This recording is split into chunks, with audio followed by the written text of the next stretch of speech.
They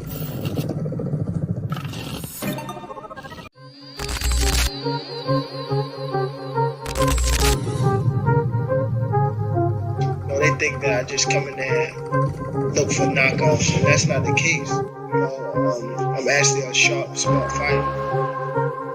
So, well, I'm here. Who wanted to fight me? I really don't care who's in front of me. I don't feel like no fighter can beat me.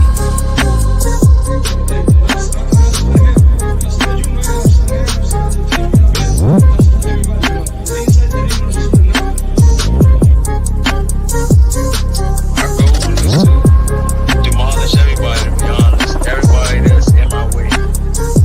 The pinnacle to any weight division is to have all the belts, all of the titles. Body work, body work. Body work, body work. Welcome to Body Work. Welcome back. It's Michael Rogers. Welcome to Body Work Boxing. It feels so good to be back. Man, coming off a wonderful night of boxing. A wonderful night of boxing where Claressa Shields, man, makes history again. And just like always, man, if my harsh criticisms and judgments are loud, so will my praises, so will my salutes. So we gotta acknowledge, man. It's a good time to actually talk about this, because we're in a time right now, man, where a lot of our counterparts, man, they'll sell us up the river. It's almost like, man, we don't, I always say, man, those who don't know their history are doomed to repeat it. And I don't know why we have this unnatural fetish to find saviors, people that come out of nowhere and just give us, it's almost like the lottery ticket complex, man. We always just wait for somebody to come by and do something and do this and that. It's like, nah, man, we got to grab the bull by the horns. And we got to start doing our own things, much like Claressa. And, and it's in the same vein as Floyd saying TBE, and, her saying GWOAT. I think Muhammad Ali was saying the greatest. We just in that era of time where that's how the top dogs, the creme de la creme, and the personalities associated with them, that's how they identify themselves. So some people might get turned off for that. It's her right to call herself that. But I would say that she's doing GWOAT-like things. I try to look at them inside the ring first and then venture my way outside of the ring. But when I look at it, man, everybody has this yearning, this sensation for us to do all this stuff and go overseas, and it's a big push for this big umbrella so that we can have this big Walmart of boxing.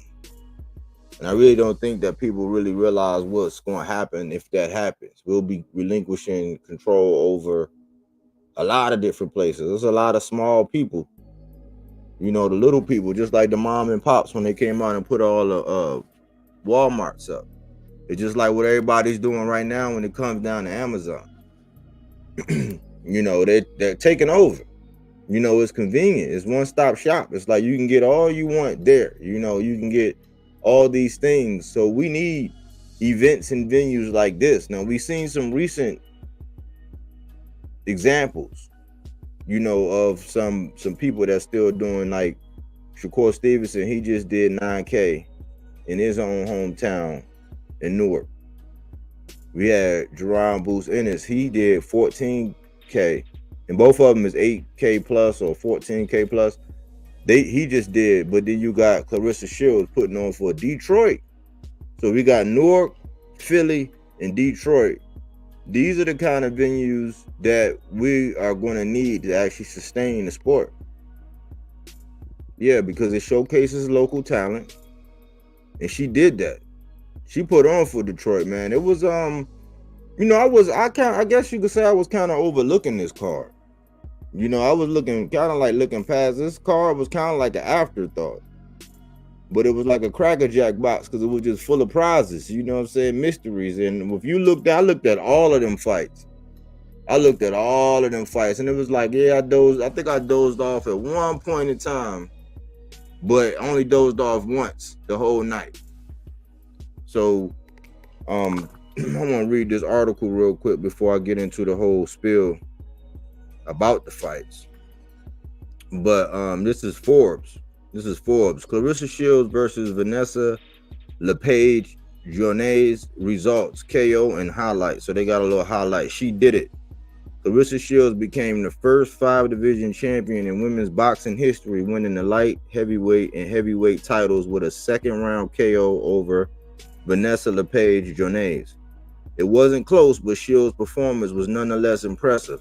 Fighting in front of her home state fans in Detroit, Michigan, and with Hall of Famers like Thomas Hitman Hearns in the building, Shields made her fans proud. Displaying the same punching accuracy and sharpness that we've seen from her entire boxing career, Shields added some uncharacteristic power to produce just the third KO win of her career and her first since 2017. Got that monkey off that back. LePage Jones had no answers for Shields. She was utterly outclassed from the opening bell as she compares to some of Shields' more recent competition. LePage Jones comes in well behind Sarah Marshall and others. However, considering Shields won gold medals in her first world at middleweight, winning legitimate championships at light heavyweight and heavyweight on the same night holds some value.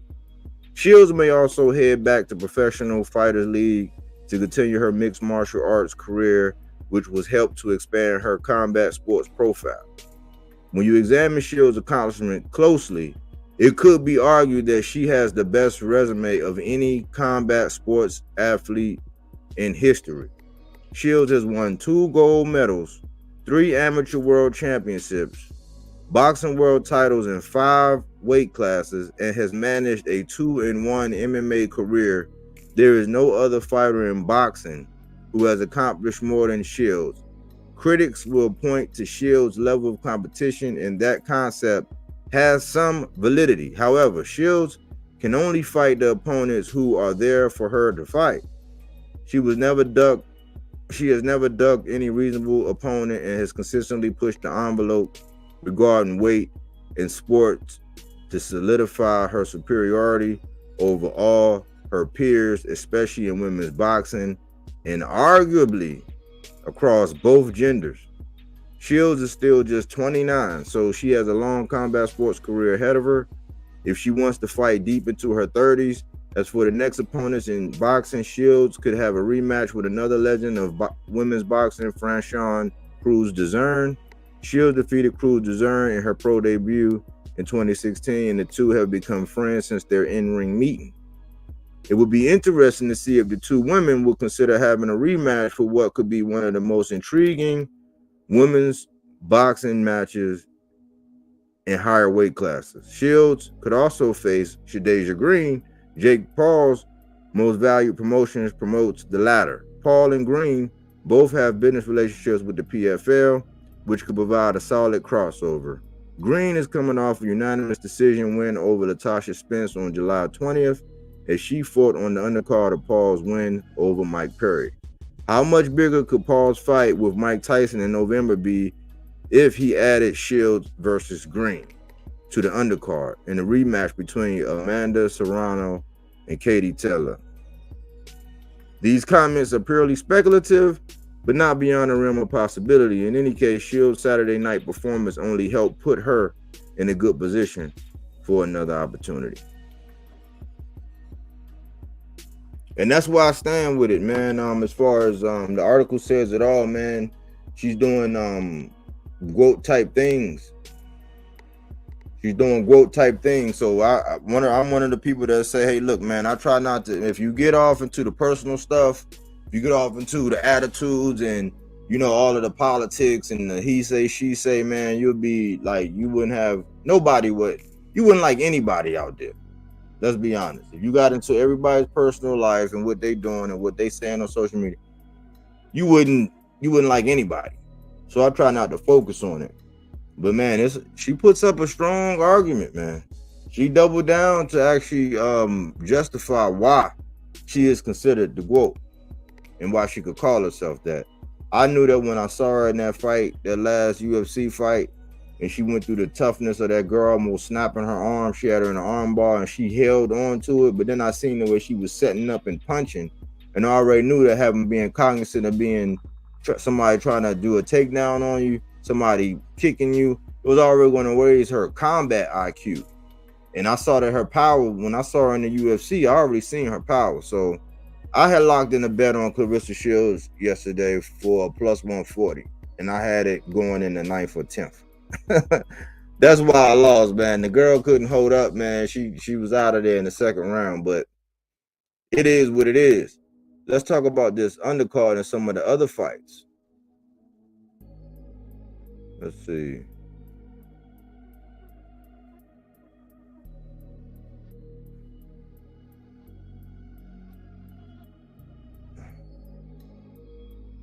Let's see. Is it showing up? Yeah, that's how it's showing up. So when I looked at it, all right, I'm still there. When I looked at it, I looked at all of these fights, man. And from Danielle Perkins to Christian Fahey, Danielle Perkins looked like a force to be reckoned with. You know, I haven't seen much of her. Like, she is like eerily patient, you know, and then when she decided to move and then she can crack, you can tell that her punches affect, man. She busted up Fahey's nose, and it was just a brutal thing. I thought at one point in time, man, the ref, I was like, man, they need to just, they could stop it. They could have stopped it after a certain point, because she was just, her head movement, her crispiness, you know, I don't know, I'm not sure how good her conditioning is, but it seemed like if she get another fight and she could stay active, man, she's a force to be reckoned with, just based on what I've seen. Because Fahey was still doing her thing, throwing combinations and, you know, working. And she's a tough cookie, because she took a licking and kept on ticking. So that was a good fight. And she did all this in Detroit. And this is why I got to emphasize this. It's important that we kind of stake our claim and stamp our ground, man, like, because we're going to lose it, man. The trend with everybody going, man, everybody wanting to sell us up the river, cast us off, man. We need some in-house things to continue to happen, man, or we're going to lose it. But that was Danielle Perkins and Christian Fahey. Then you had Samantha Worthington and then Adina Kiss. And Samantha Worthington, just way too crispy, way too sharp. Like, countering skills, she was like the other girl, she didn't really stand a chance. She got in there, put them boom ping pals on her, and then her corner actually came out and made a business decision and was like, hey, enough is enough. Then you had Jaquan McElroy and Travis Floyd. I believe that was McElroy making his debut. And, you know, he had his moments. You know, everybody kept talking about how Travis Floyd was awkward, and Jaquan actually caught him a couple times, froze him a couple times, wasn't able to put him out of his misery, but it was his debut. Buddy was like 1-9-2 or something like that, you know, so he had a successful debut. I think he was another guy that was from Detroit. Then you had Ernesto Tito Mercado and Hector Edgardo at super lightweight, the 140 division. I heard somebody say this earlier on another show, and they were saying that he is a problem. I put out a post yesterday evening before I even knew the verdict. It was right before they rendered the verdict on that fight, before he even got the job done, for real. It was like, the fight wasn't over with, long story short. I was saying that the dude is a problem, man. I was saying that if this dude stay focused and they keep moving him the way they moving him, and he keep getting these guys, because he doesn't play. You know, he's very calculated in his offense. He's very measured in his approach. He's like very, very patient, man. He hasn't had any light touches And nobody really saying his name. I don't really see anybody barking up. A lot of people claim that they know their division and this and this and that. This guy is creeping up, and he's looking like a force to be reckoned with. He's looking like a force to be reckoned with. So when we're talking about 140, I think people got to start mentioning that name. People really have to start mentioning that name. Like, people have to really start keeping their eyes and ears open for this young boy, because he's a problem. You know, he's accurate. It's almost like his anticipation is crazy. His patience is crazy. He's not scared to get hit either. This guy's not scared to get hit. I think he's calculated. I think he's willing to take risks. But the way his level, like his counter punching ability and his awareness is probably his best attribute. He looked really slim as well. He looked really slim, looked really fit, looked like he's gonna be able to make the weight for a long time, man. If you don't know about this guy, get to know this guy, because he looks serious. I've been saying that. I mean, you know, you can only keep up with him but so much when they fight. But a lot of people, nobody out there really saying the guy's name. And with 140 going through a total rehaul, man, because you got to think, you know, Devin Haney, and that him and Ryan happened, and then poof, they both gone for a year. You know, one voluntarily, one involuntarily. Then you look at what happened with the two boogeymen, Sabril Matias and Gary Antoine. Boom, on the same night. You know, they go. You get Isaac Pitbull Cruz with a belt, and then you got T.O., and T.O. looking at going to 147. So 140, which I call the row, it has to be recalibrated. You got Kenneth Sims Jr. coming up. You got Catterall versus Regis Prograis. You're gonna have to have Matias coming back. We're gonna have to see what happened with Liam Paro in Australia. I thought it was some rumblings of Kambosos going up there. I'm not sure who really wants to see that, but you know, for the money, it actually makes sense. But you're gonna have to insert at some point in time this guy Ernesto Tito Mercado in there, man. The dude is serious. He don't play any games. He's cerebral. And I don't really think, questioning wise, I don't really think you can really trick him, because they were saying you're gonna go out and turn up and do this. He's like, yeah, man, I'm excited. I'm gonna stay, and you know what you gonna do? I'm gonna stay and watch the fights. And I think it was very good for him to get this exposure, because everybody in Detroit know, you know what I'm saying, he was out there, he was able to get the job done out there in Detroit, and I think it gave him some exposure, however many numbers it was. Because I was looking up the numbers, I was trying to figure out how many the Gate did, like I did with Shakur and Boots. Wasn't able to get those numbers. But it was a decent amount of people out there. Even my lady was saying, man, we was watching it. That's one of the ones, we watched it from start to finish. She had me laughing. You know what I'm saying? She had me laughing all through it. It was different moments. It was serious moments. But he did his thing. You know, and she was saying, man, them people done filled in. It was some people out there that came out there and seen Claressa. Moving on to the Masha Hadi and Bruno. Masha Hadi, man, that guy had been stopped. They said that guy had been stopped in 5 out of his last 6 fights. And the thing is, Masha Hadi, he didn't look spectacular, even though he has a high knockout percentage. He's on a roll right now. He's getting his Edgar Berlanga on, where he just, you know what I'm saying, he's denting whoever they put in front of him, he's knocking them out. And a lot of people say, oh man, it's not all about the knockouts. No, it's not really all about the knockouts, but at the stage of where that guy was, for him being stopped in his 5 out of his last 6 fights, you got to think, you got to step up to the plate, and you got to be able to deliver, and you got to do with these cans what you're supposed to do. So if they're not supposed to be in there, you're supposed to figure them out, make the adjustment, and get them out of there. With that one, it was almost like they went at it at the same time. They went to go swing at the same time. He caught Machado, but Machado caught him, and Buddy wound up going down. You know, but he wound up taking a risk. Buddy really wasn't in there. I think as soon as he got up from that, it was pretty much, it was all downhill from there. Slapped him to sleep. Then you come to the Gordy Rush 2 versus Josiah Shackelford. Light middleweight. 2 jokers that was 6'1", you know, ran about 155. And it was a brawl. It was a war. It was a back and forth, man. Gordy Rush, man, he was just, I think he was trying to wait for that big shot, but I think the work rate of Josiah Shackelford, he kept putting that jab on, peppering him with that jab. And then he had an overhand right, man. It was an overhand right that showed glimpses of what Jermell Charlo is. But I told my lady, I said, man, one thing about Jermell Charlo's overhand right is if he hit you with that overhand right, you're going night-night, period. But he cleaned them. Russ was trying to step back and do that. He was trying to catch him with that uppercut. He was successful, but it was the pressure and the work rate of Shackelford. He wouldn't let Russ get comfortable, and I think it was a point in time when Russ needed to make an adjustment. Because Corny kept saying, "Hey man, look," and he had his look. He still was having his spurts, but I think at some point in time, Josiah, with the work rate and how many times he actually landed in the accumulation, was able to like take him out of his game. And I was feeling bad for Russ because they were saying that's royalty in the corner. You know what I'm saying? From Detroit royalty in the corner. So he took an L. It was another dude named Panky, a white gentleman out there. White gentleman was out there doing this thing, man.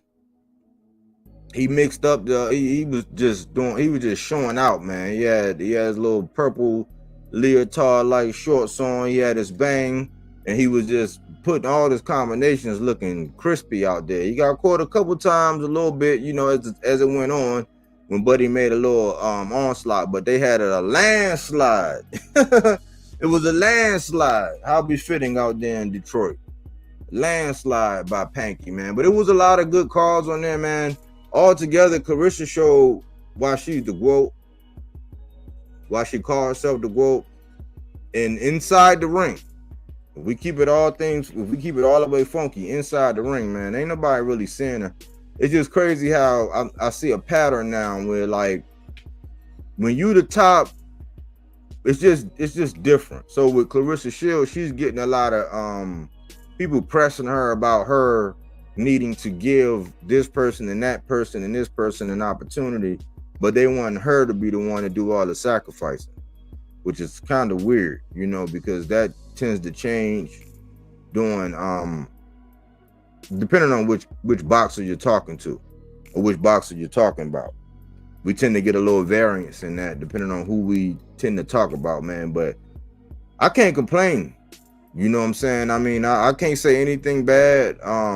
You know, I think that was excellent. I think that it went off without a hitch. We didn't hear anything about any craziness, any drama. She put on a show. She had her dude out there. She celebrated. It was, you know, it was a classy event from start to finish, and it was a sleeper for me. It kind of saved a Saturday for me.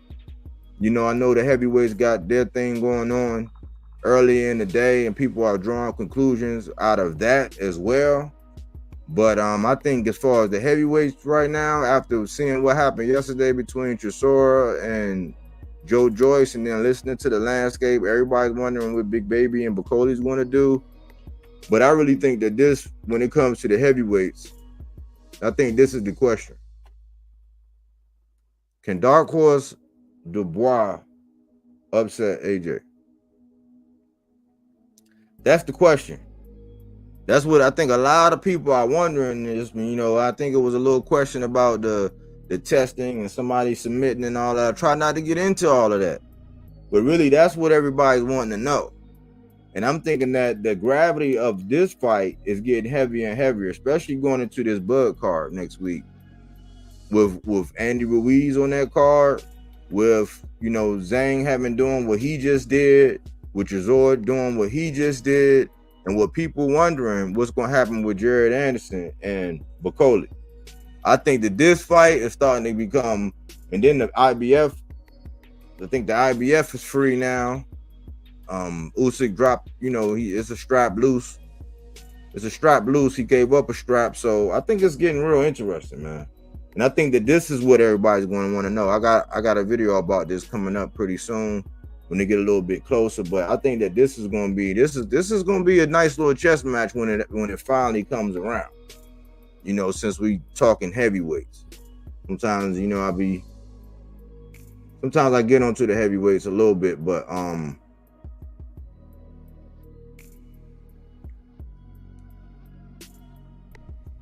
let me see. We all know that this is brewing. We all know that there's a Cold War going on, and if Loma did jump out the way, this is where everybody's looking at. This is where everybody want to see if Loma jumping out the way. You know, my whole thoughts is this: if they both free, they should be on the horn going back and forth with each other. It shouldn't be a whole bunch of social media stuff with this one. If they really free. But I see, just like with Claressa, everybody saying, man, is Tank gonna fight? It's like, it's crazy how the terminology be right now. And I don't care. I'm just making an observation. It's crazy how the terminology be. It's like, well, is Tank gonna fight Shakur? It's like, well, is Shakur gonna fight Tank? Because I always ask these guys, let's just say, hypothetically speaking, let's just say that Shakur, hypothetically, Shakur beats Tank. Let's ask ourselves that. Let's say if Shakur beats Tank, is everybody gonna have the same concept when he actually is on top? Because it depends on it really depends on who got the juice and how the requirements roll. So is the same pressure gonna be, because right now it's almost like Shakur could do whatever he wants, but Tank has to fight Shakur. Now we know that that's what we want. It's just how the conversation is, you know what I'm saying? So I'm like, hey, I had posed a question. I'm like, man, if that can't happen, man, let us get a TO. If this don't happen, but this is what everybody wants right now. Everybody wants this fight. This fight is gonna be, the biggest part of this fight is gonna be won and lost in social media. But at the end of the day, we already know they both got to get in the ring. I was saying, if that fight couldn't happen, could we get this? Could we get this? If that fight don't happen, could we get this? Because Tim Bradley said it best. Tim Bradley said it best, man. And right now, I want you to know that these guys are setting trends. So the trends, like their selection, who they're selecting them, why they're not fighting who, why they're fighting the ones that they're actually fighting, these guys are actually setting the trends. And if you look in the background, you have bandwagon fans. You have bandwagon fans in the background that's just gonna say, no matter what. Like, they're gonna make it all okay. But I just want to put another stake in the ground and say, remember, if you're okay with everything that's going on and what these three guys are doing right now, remember, there are people that's behind them, looking at them, that's going to be able to do the same thing that they do. And when that happens, I'm just going to ask you to keep the same energy. Keep the same energy. We're not going to move any goalposts. We're just going to keep the same energy. And we're going to continue doing that body work. That's all we're going to do. So I've been sitting back looking at and watching and waiting and seeing how all this pan out. And like right now, man, more than ever, man, this is what we got. We got a lot of bandwagon fans, man. Whoever's popular, whoever's popping, whoever's on top, that's who they rolling with, man. It's almost just like just like in war, man, when countries go to war and one army siege and they take over, you got to get in where you fit in, man. Just get down and lay down. And that's what everybody's saying. So based on how the fighter look and who won, that's pretty much how people are choosing who they're going to be a fans of and which standards they're actually going to push or uphold.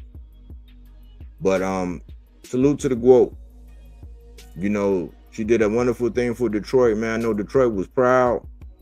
I was proud. I like to see those kind of things. I like to see all that talent showcased. It was a real good event, man. A surprisingly good card. So I thought that I criticized Claressa when, I don't go out of my way and make solo videos about it. But in passing, if it comes up, I have my fair share of criticisms.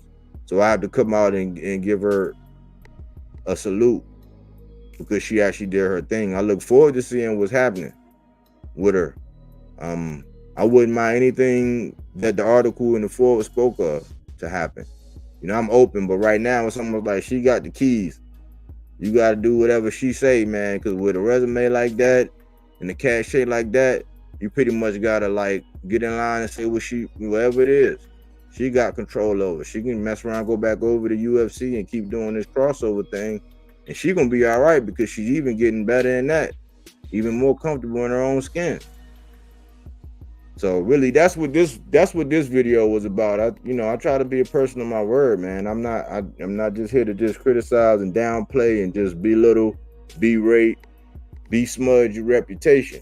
I'm also here to uplift and let you know when I like what you're doing, because it's going to preserve the sport of the boxing. I want y'all to watch out for all these Trojan horses. And I know that with the vein I'm in right now, I don't expect a lot of people to watch or view or agree or whatever. Just like right now, you would think people would be jumping for joy, and this would be the highlight of everything. Like they've already starting to twist the narrative around to how she got to do this and she got to do that, and she can't even really defend it. So it's just this day and time of boxing and boxing talk that we're in right now. So it's really just food for thought. And how we're looking at it, man. We got to start catering to things that's actually going to preserve the sport, keep the sport going forward, grow the sport, sustain the sport. And it's kind of weird, but it was going to be a short video because, again, like I said, she's not getting as much attention as I think that she needs. A lot of these boxers are, I guess because it's not popular in this big card that's coming up next week, that's more so the focus. But we got to salute our own, man, when they do their thing. That's my 2 cents on it.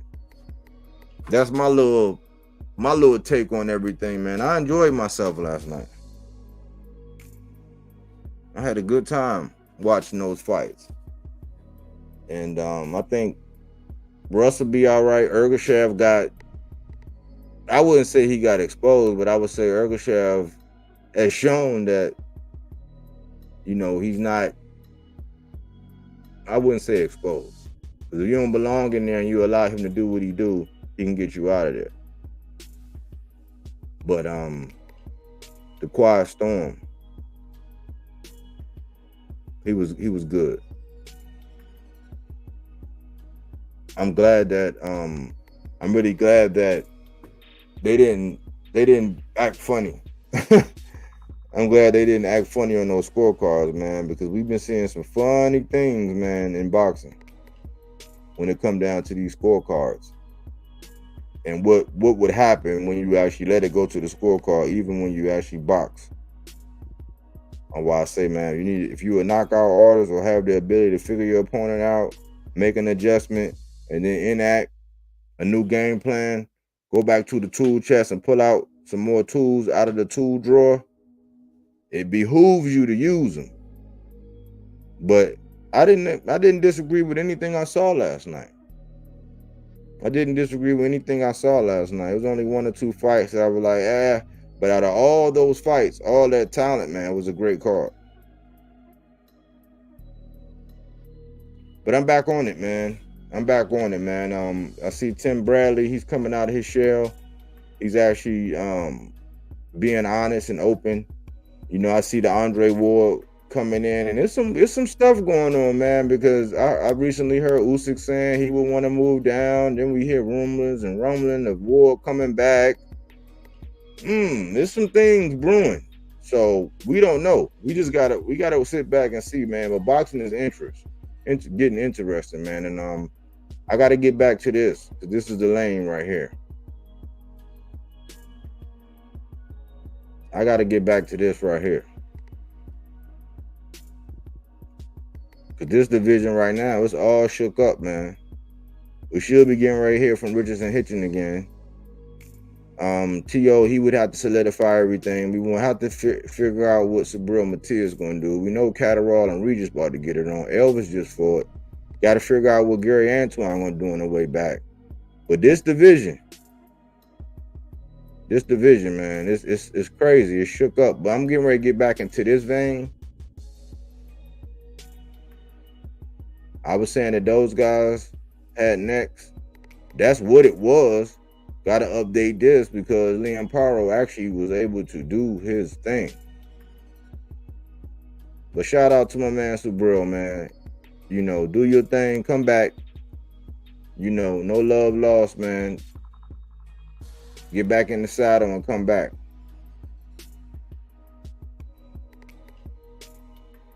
That was a tweak.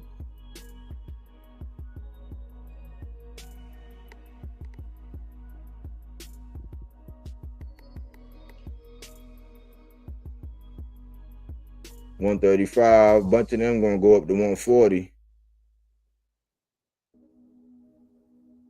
It's a bunch of killers at 135 that's gonna go to 140. That's why I like 140, man. Like, cause any given night, but that's it, man. Salute to the GWOAT. Salute to the GWOAT, y'all. Give her a shout out, give her a praise, give her a time to, you know, gloat and do whatever she gonna do, man, and get it off, because a hell of a performance, man. And last thing before I get out of here, they was talking to Bud. I seen something with Bud, man. They was talking to Bud, and Bud was like, man, he said, what do you think? I think Andre Ward was asking the question. He said, man, what do you think about you getting the backlash for you encouraging these guys and you know, having trained by these guys and being beside these guys, and the criticism? He was like, man, don't play with your food. That's the best part, man. So if we gonna keep it a buck, we gonna keep it 10 times 10, man. That's pretty much the best part of Bud, man. He ain't gonna play with his food. So if you had the ability to get your guy out of there, man, and do it in a devastating fashion in front of your own hometown, man, that's really what people are coming to see. And I think that everybody that came out last night in Detroit, man, they're gonna gladly, next time an event come out, they're gonna gladly go out there. They want to gladly support the GWOAT. She didn't play with her food. She knew that girl ain't need to be in there with her. She was gone like the wind. And bam, bam. Crispy. It was over. Referee was like, nah, man, it's over. Salute to Claressa Shields, man. Anyways, y'all, that's all I had. That's all I had on this one. Thanks for tuning in here at Bodywork Boxing. But we don't take things for face value. We do that body work. He didn't want to box. He wanted to actually prove that he could punch with you. He was like, what the fuck is this nigga, right? Oh, okay, you want to go to sleep. You tired. Welcome